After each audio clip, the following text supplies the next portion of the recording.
bien.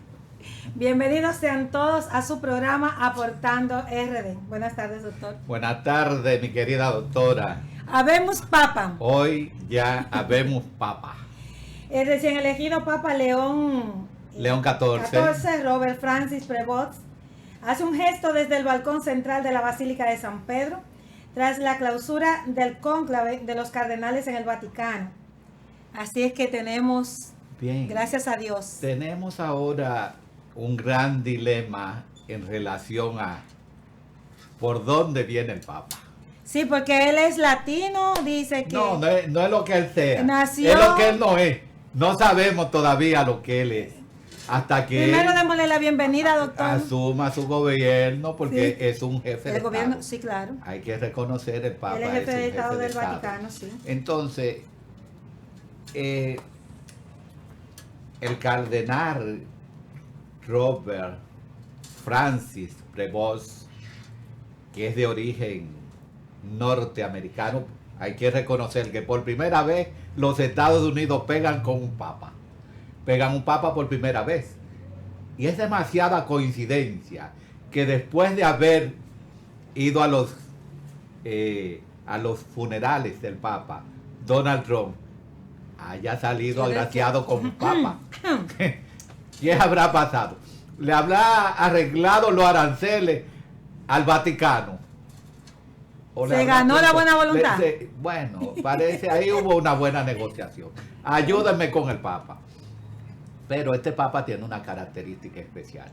Es estadounidense peruano. ¿Por qué peruano? Porque tiene una alta trayectoria, más de 30 años, ejerciendo lo que es la fe religiosa allá en el Perú por más de 30 años. Y él se identifica, por lo que veo, más con Perú que con los Estados Unidos. Es que su madre es de origen peruano, según tenemos información, doctor. Hay que confirmar. Pero aparte de eso, aunque sea de origen peruano, tiene una identificación muy amplia con lo que es Latinoamérica. Latinoamérica no podemos decir el Caribe todavía, pero tiene un sentimiento latinoamericano muy marcado, que es algo que lo comunica con lo que fue la intención del Papa Francisco. El Papa Robert Francis Prevost, que es un nombre prácticamente real y que adoptó el nombre de León XIV, nació en septiembre del 1955. Es joven, es muy joven. Dentro del ámbito de lo que es la ideología, que es lo que más interesa al público, el morbo, ¿qué ideología tendrá el Papa? Porque si nosotros vamos a analizar los últimos 3 papas, ahora con de León XIV, decimos, Benedicto XVI, ¿cuál era la tendencia de Benedicto? Totalmente conservador. Era un conservador de primera línea. ¿Y quién lo sucede? Bergoglio, Francisco, que es totalmente opuesto al pensamiento de Benedicto XVI.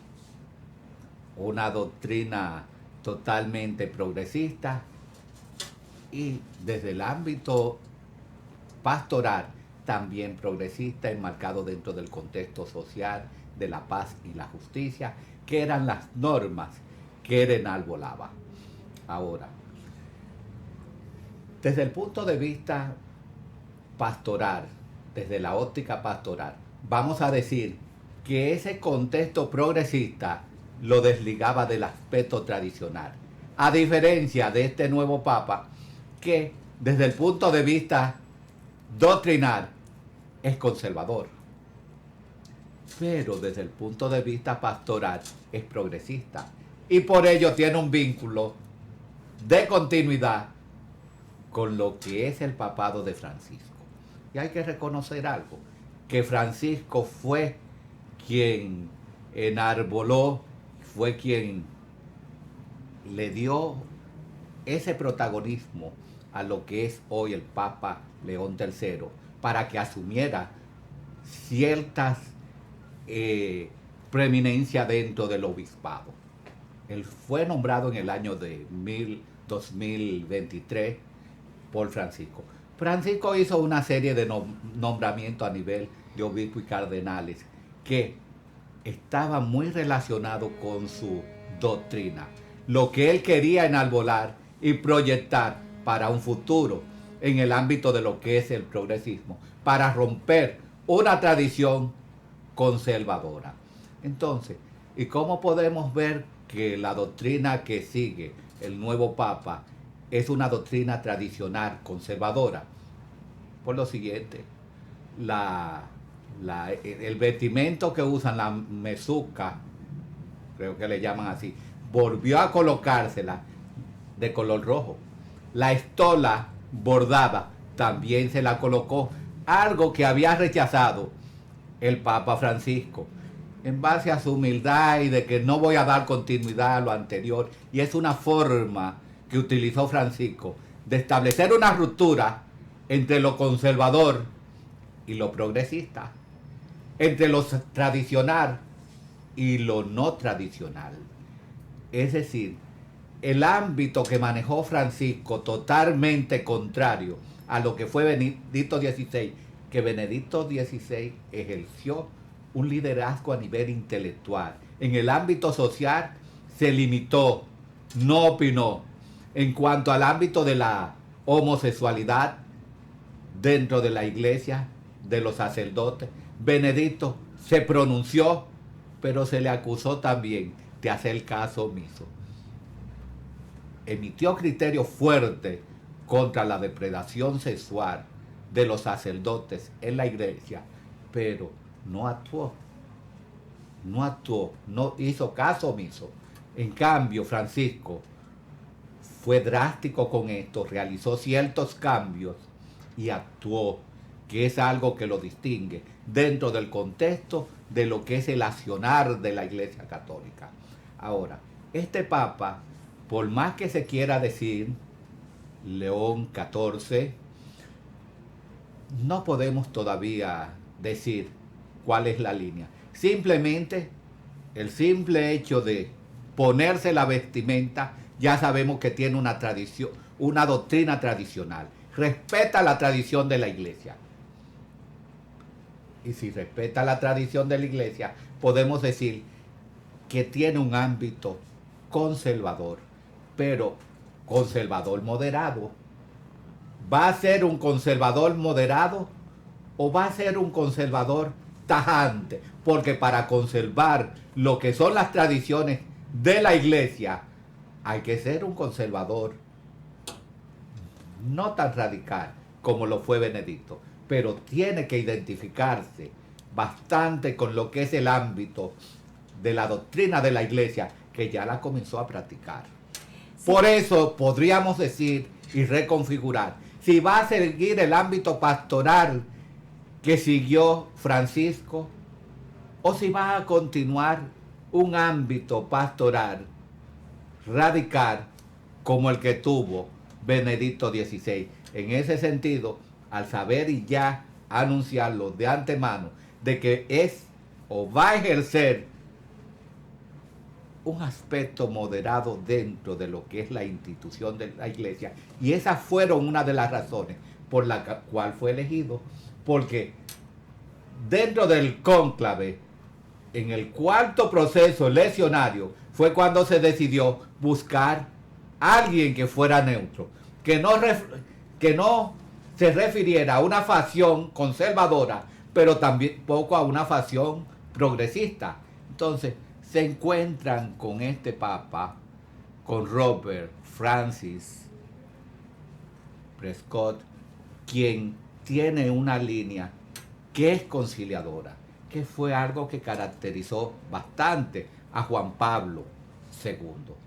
Juan Pablo II, que fue un conciliador de la iglesia, tuvo prácticamente el control de todas las divergencias dentro de la iglesia, y fue algo que lo catapultó, diferente a Francisco, que Francisco entró incluso en contradicción con Benedicto XVI, y Benedicto fue que lo promovió, Cuando Benedicto se dio cuenta de los entuertos que habían en la iglesia, allá en el Vaticano, y que había un desastre, un desorden, y que a través de lo tradicional y lo conservador, él no podía modularlo porque se le escapaba de la mano, dijo, necesito una mano que haga reforma en beneficio de lo que es la continuidad de la iglesia y que la iglesia tenga una tendencia a crecer, pero sin desvirtuar sus tradiciones, que fue uno de los grandes lastres que cometió Francisco, y por eso fue criticado, porque no conservaba lo que era el aspecto, la función tradicional de la iglesia, y quiso navegar en muchas aguas. En ese contexto nosotros podríamos decir que ya en base a las escuelas aprendidas del nuevo Papa, vamos a ver hacia qué línea se va a encaminar, hacia qué carril, si es a la derecha o a la izquierda, dónde va a parquear su automóvil, si es en la ideología progresista o en la ideología conservadora, porque a partir de ahí se le puede hacer la vida más fácil o más difícil. De hecho, él sabe que hay un aspecto que tiene que corregir, y es la corrupción que hay en el Vaticano.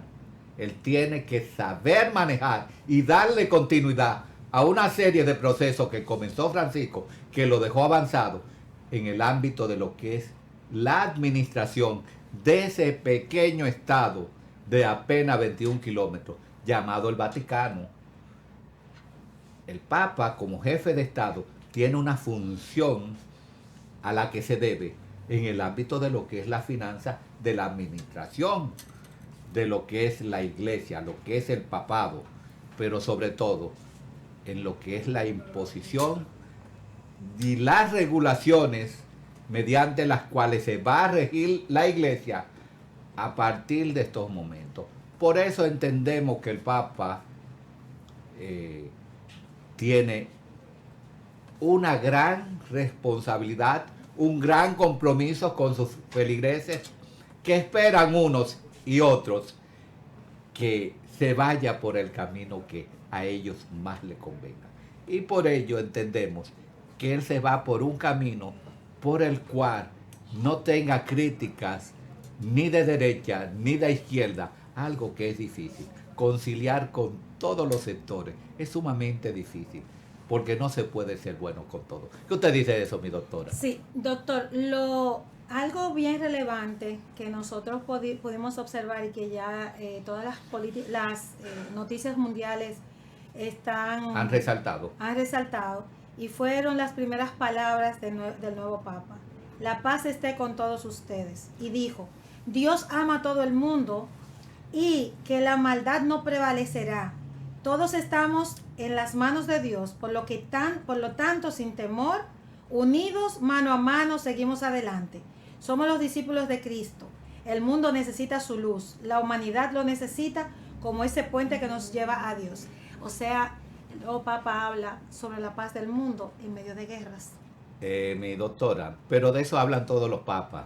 Esa es una narrativa fundamental del papado, no de un papa en exclusivo, porque Benedicto dijo lo mismo, Francisco dijo lo mismo, y este no puede decir lo contrario. ¿Por qué? Porque la función del Papa, dentro de la función del Papa está como representante de San Pedro, el representante de Dios ante los católicos, porque hay que estar claro, es promover la paz. Y este Papa de ahora, Robert Francis, tiene la oportunidad de seguir los postulados que él ha enarbolado durante su servicio de más de 30 años allá en el Perú, propiciando lo que es la justicia social, propiciando lo que él entiende, la iglesia de los pobres y para los pobres, que es algo que lo identifica con Francisco. Esa era la línea de Francisco, la misma línea de Francisco. Y por eso hablamos que dentro de lo que se llama el apostolado, tiene una tendencia progresista, el aspecto social. Pero que ese aspecto social no se vaya a confundir y vaya a perjudicar lo que son las tradiciones, porque va a tener mucha oposición dentro del papado. Hay que tener en cuenta que entre los nominados habían ya unos conservadores que eran muy radicales, como el representante del África, donde ellos entendían que ciertas conquistas que hizo Francisco había que descontinuarlas porque tergiversaban lo que era la fe, lo que era la iglesia. Entonces, este Papa, el Papa León XIV, tiene que visualizar en qué terreno pisa de hoy en adelante con su narrativa, sí, porque puede pisar una mina. Es lo mismo decir lo que otros dicen a promover la paz en el mundo. Es que la paz no se promueve con palabras, se promueve con hechos. Es lo que le... Ajá. Se promueve con hechos y por eso Francisco, diferente a... porque se establecen comparaciones, diferente a Benedicto XVI, es más reconocido a nivel internacional, porque viajó a diferentes países promocionando la paz y buscando acuerdos de manera, y criticó las guerras, pero a veces criticó indebidamente, criticó ciertos aspectos que no estaban dentro de su círculo y que en ocasiones se ganaba la mala voluntad de otros. Francisco, que la historia en Argentina ha sido muy cuestionada en el periodo de lo que fue la dictadura, que se visualizó a partir de ahí como un sacerdote progresista y que coqueteaba con el conservadurismo, tiene y dejó en la iglesia un legado a través del Vaticano que es difícil porque contagió a muchos sacerdotes en el día de hoy que siguen los postulados de Francisco. Y ahora este Papa tiene la oportunidad de mantener a través de las tradiciones, de una manera moderada, esa bandera que enarboló Francisco, que no está mal lo de la justicia social, la iglesia de los pobres para los pobres, pero hay que saber con qué intención, con qué ideología se va a fundamentar ese criterio, de manera que no se desvirtúe lo que es la tradición y la fe católica cristiana dentro del contexto de lo que son las iglesias, con una escuela que debe ser una escuela para proporcionar lo que es la esperanza, lo que es el sentido de la fe, apañando la justicia a través del razonamiento, no del criticismo, porque cuando la iglesia se convierte en un elemento crítico dentro del contexto del ámbito de las relaciones internacionales, se va saliendo de sus rieles, se va desvirtuando. Se puede vender la paz, el concepto de la paz, se puede vender el concepto de la justicia social, sin caer en el ámbito de lo que es la rebatiña política internacional, de la lucha entre los diferentes hegemones. Es difícil, pero un papa debe visualizar que su rol fundamental debe estar fundamentado, valga la redundancia, en no hacer o en no deshacer, en no privar a ciertos feligreses que comulgan con la fe cristiana, imponiendo una trayectoria que no sea del afecto de esos cristianos, porque van a renunciar a la fe. Es algo difícil de sostener, de mantener en tiempo y espacio, pero tenemos una personalidad ahora mismo que está investido de un pedazo de Benedicto XVI a través del conservadurismo. Es un intelectual también, pero tiene también una parte ideológica que lo caracteriza a través del ámbito pastoral de Francisco, sobre lo que es el progresismo, sobre lo que es la reforma a la iglesia, una reforma que no deben afectar y perjudicar el ámbito de lo tradicional. Y ya como decíamos, su vestimenta lo dice todo. Soy apegado y respetuoso a las tradiciones. Pero vamos a ver hasta dónde puede el Papa catapultar los principios que fundamentan esa tradición de la iglesia sin tirarse demasiado a la izquierda, hacia el progresismo. Hay que verificar, hay que velar, porque promueva la paz sin meterse en asuntos entre estados, sin llegar a la discordia con nadie, que sea un promotor de lo que es la fe, que sea un promotor de lo que es la justicia social, sin caer en una ideología progre. Entonces, en ese sentido, nosotros entendemos y se los dejamos de tarea a ese público que nos ve, que nos escucha a través de esta plataforma de Aportando RD. ¿Cómo usted cree, cómo usted considera que gobernará a partir de hoy nuestro Papa de León XIV, el mundo de la iglesia? ¿Qué usted entiende que debe ser? ¿Qué debe ser un conservador o qué debe ser un progresista?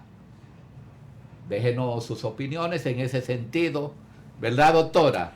Así es, síganos por nuestras redes sociales, principalmente en nuestro canal de YouTube, que ahí estamos en Aportando RD, y puede disfrutar de nuestros contenidos. Comente, pregunte, proponga, que ese canal también es de ustedes. Nos vamos a una pausa comercial y retornamos con más.